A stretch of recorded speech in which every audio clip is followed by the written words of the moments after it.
السلام علیکم ناظرین، میں ہوں بریرہ بٹ اور آپ دیکھ رہے ہیں BN TV۔ اپوزیشن سر جوڑ کر بیٹھ گئی، دو بڑے تیسرے کے پاس پہنچ گئے۔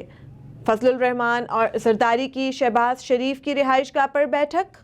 پاکستان مسلم لیگ نون کے صدر شہباز شریف کے گھر پر اہم سیاسی بیٹھک ہوئی، جس میں پیپلز پارٹی کے صدر آصف علی زرداری اور جمعیت علماء اسلام سربراہ مولانا فضل الرحمان نے شرکت کی۔ مسلم لیگ نون کے صدر شہباز شریف کی رہائش گاہ پر اپوزیشن رہنماؤں کو ظہرانہ دیا گیا، جس کے بعد پیپلز پارٹی کی قیادت شہباز شریف کی رہائش گاہ سے روانہ ہو گئی۔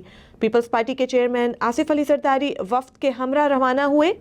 ذرائع کے مطابق سیاسی رہنماؤں کی ملاقات میں تحریک عدم اعتماد اور لانگ مارچ سمیت دیگر آپشنز پر بات ہوئی۔ ذرائع کا بتانا ہے کہ ملاقات میں حکومتی اتحادیوں کے مطالبات سے متعلق بھی تبادلہ خیال کیا گیا۔ ذرائع کا مزید بتانا ہے کہ حکومت کی اتحادی جماعتیں فوری طور پر نئے انتخابات کی حامی نہیں ہیں۔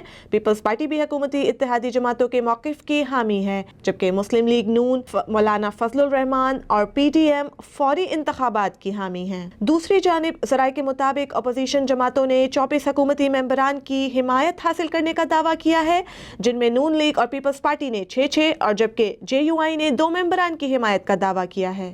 ذرائع کا کہنا ہے کہ اپوزیشن قیادت اپنے 86 ممبران قومی اسمبلی سے دستخط شدہ تحریک تیار کر رہی ہے، جبکہ اپوزیشن جماعتوں کے پاس اپنے 162 ممبران موجود ہیں، اس لیے اپوزیشن کو مزید 10 ووٹوں کی ضرورت ہے۔ تحریک عدم اعتماد مارچ کے دوسرے ہفتے میں جمع کرائے جانے کے امکانات ہیں۔